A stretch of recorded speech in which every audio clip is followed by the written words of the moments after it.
Está na hora da entrevista do dia com a Denise Campos de Toledo.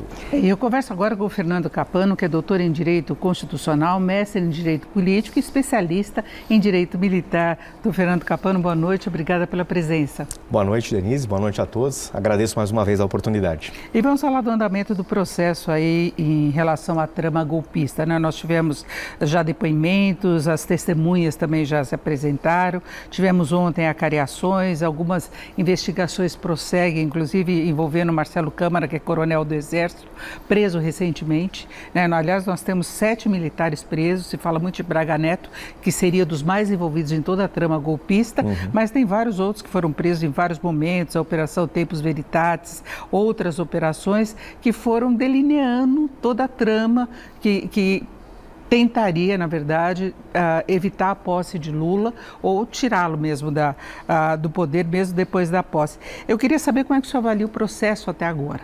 A legitimidade, se tem questionamento em relação à competência, essa é uma discussão sempre colocada, né? E Bolsonaro, por exemplo, no depoimento dele, disse que eles conversaram sobre algumas coisas, mas que o golpe não aconteceu, que nada foi adiante. Pois é, Denise, as questões realmente são bastante controversas, né? A começar pela questão envolvendo, de fato, a competência, né? A gente precisa lembrar que o Supremo Tribunal Federal, ele tem 3 papéis relevantes no âmbito do Poder Judiciário aqui no Brasil. Ele é a Corte Constitucional, decide sobre constitucionalidade. Ele é a cúpula do Poder Judiciário, ou seja, tudo que anda nas demais esferas do Poder Judiciário pode chegar lá. E o Supremo também tem uma competência originária, uma competência penal originária, ou seja, algumas demandas envolvendo alguns tipos penais, alguns crimes, tramitam de maneira originária lá no âmbito do Supremo Tribunal Federal. Mas veja, essa é uma exceção. A regra de que, obviamente, nós temos o que a gente chama de juiz natural, que é o início do processo lá em primeiro grau, em primeira instância, né?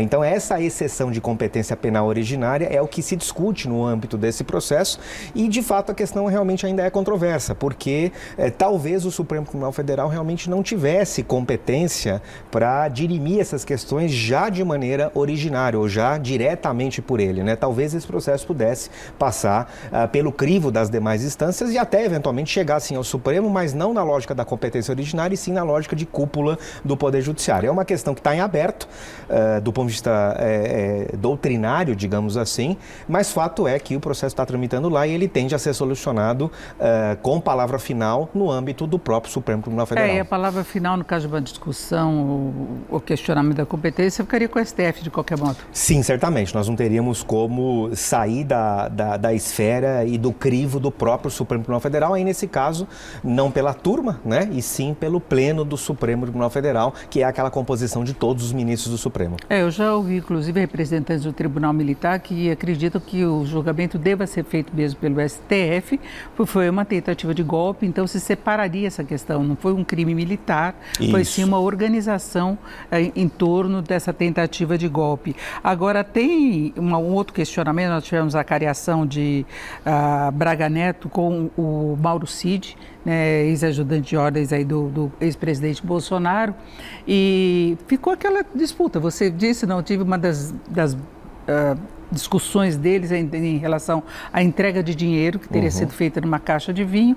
No fim, não se teve uma solução. Agora, Mauro Cid está ficando numa situação muito complicada, né? Inclusive, a Meta informou que, de fato, ele tinha uma conta no Instagram, ele estava proibido de utilizar as redes sociais, a conta era Gabrielar 702, Gabriela é o nome da esposa dele, mas a conta, até o Google confirmou, estava ligada a um e-mail dele, tinha até a data de nascimento, né? Então a conta seria dele mesmo, e lá ele falou da delação, ele falou do Supremo, ele falou de todas as investigações, postou reportagens a respeito desse assunto, e ele pode sair penalizado em relação a eventuais benefícios que ele teria.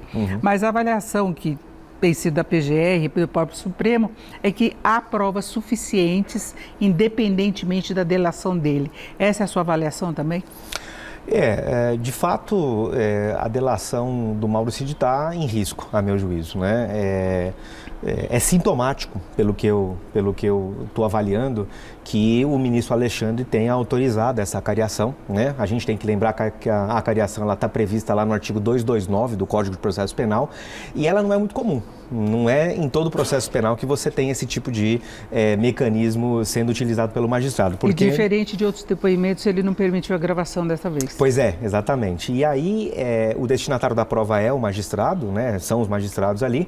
E quando você faz uma acariação, você dá a oportunidade para que o magistrado, que é o destinatário da prova, que vai fazer o juízo de valor sobre se é ou não é o que está sendo falado lá, ele tem essa oportunidade de falar, não, calma aí, nós temos duas versões completamente opostas e aqui eu vou sentir quem eventualmente está falando a verdade ou quem está falando a mentira ou quem possivelmente pode estar escondendo algo ou não. Então, essa acariação é essa oportunidade. E se, como disse, é sintomático, se ele permitiu essa possibilidade, me parece que, de fato, essa delação tende a ser talvez desconsiderada e daí para diante, em sendo desconsiderada, por óbvio, o tenente-coronel Mauro Cid vai sofrer todas as penalizações que o cancelamento dessa delação acarretam. Agora, tem razão também, jamais uma eventual sentença condenatória pode estar lastreada, pode estar alicerçada numa única prova. Uma delação premiada não pode alicerçar a condenação. Tem outras provas que vão ser levadas em consideração e talvez elas acarretem sim uma condenação.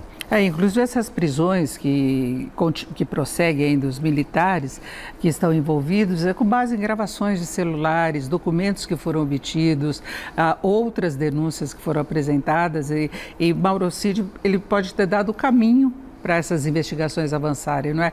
Agora teve todo o trabalho da Polícia Federal, o trabalho do PGR para esse envolvimento. Agora, passando dessa fase de 15 dias aí de alegações finais, já pode ser marcado o julgamento. Na sua previsão, acontece logo? Olha, eu acredito que, encerrando a instrução, né, já que os interrogatórios foram feitos, e eu imagino que talvez nós não tenhamos mais nenhuma prova a ser produzida, temos as alegações finais e o processo daí para diante está maduro para ser sentenciado. Nós temos ainda mais alguns meses de ano judiciário, né? Pelo menos até dezembro. Eu imagino que talvez haja a possibilidade, sim, dessa sessão de julgamento ser agendada no âmbito lá da primeira turma do STF e talvez tenhamos já decisão antes mesmo do final do ano. Agora, pode haver o julgamento do núcleo central do que seria a trama golpista, independentemente dos procedimentos dos demais grupos que eles foram segmentados, né? Sim, na verdade é um processo só, mas com núcleos distintos. Isso é possível, né? Não há qualquer tipo de ilegalidade nesse aspecto.